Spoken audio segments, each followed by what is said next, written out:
महाराज जी, जीवन में हमें लगता है कि अब सब कुछ ठीक हो गया है। अब हम आश्वस्त होकर जीने लगते हैं, तभी जिंदगी हमें धोखा देती है। महाराज जी, मेरा सवाल है कि क्या हमें नहीं तो हमेशा सब डर कुछ डर के ठीक जीना होने चाहिए? में क्या लक्ष्य रखा? रुपया लक्ष्य रखा, समस्याएं को रखा, समाज को रखा, भगवान को रखा क्या? महाराज जी, बच्चे बड़े हुए, पढ़ लिख करके अब ब्याह का समय आया, नौकरी का समय, हम समाज ये समाज है। पति का साथ छूट गया। हम कह रहे हैं समाज है, भगवान को रखा।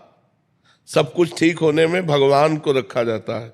अब सब ठीक है क्योंकि भगवान हमारे प्रीतम है। तो आपके अंदर तुरंत ज्ञान आता कि इसका नाम मृत्यु लोक है। पति इतनी ही आयु लेकर आए थे, चले गए, ये भगवान की लीला है। नाम जप, भगवान से यदि अपनापन है तो सब कुछ ठीक है, और यदि भगवान से अपनापन नहीं तो सब ठीक होते हुए भी सब गड़बड़ है, सब गड़बड़ है। सो सब धर्म कर्म जरि जाऊ, जहाँ न राम पद पंकज भाऊ। हम लोग इसी माया को, इसी प्रकृति को अनुकूल देखकर समझते हैं सब कुछ ठीक है, लेकिन वो दाव बदल देगी।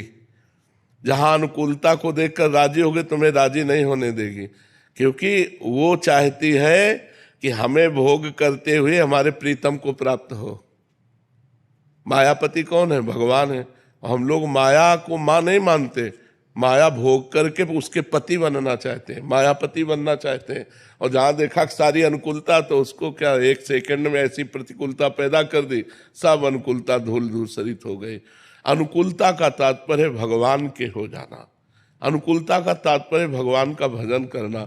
समय है आपका, जितना समय है मृत्यु लोक में उतना ही रह सकते, इसके बाद ट्रांसफर, शरीर छोड़ो और दूसरी जगह जाओ। इसका नाम पहले सोच लो क्या है? मृत्यु लोक। यहां मरोगे, सब मरोगे, हम मरेंगे, तुम मरोगे, सब मरेगा। अच्छा, इसका समय नहीं निश्चित हमारी जानकारी में, लेकिन भगवान के यहां से तो निश्चित है ना। कोई गर्भ में मर जाता है, कोई बाल्यावस्था में, कोई यौवन अवस्था में, कोई वृद्धावस्था में। पर हम सब कुछ ठीक है तभी मानेंगे जब आपका भजन हो रहा है और आपका चित्त भगवान से जुड़ा है, तो सब ठीक है।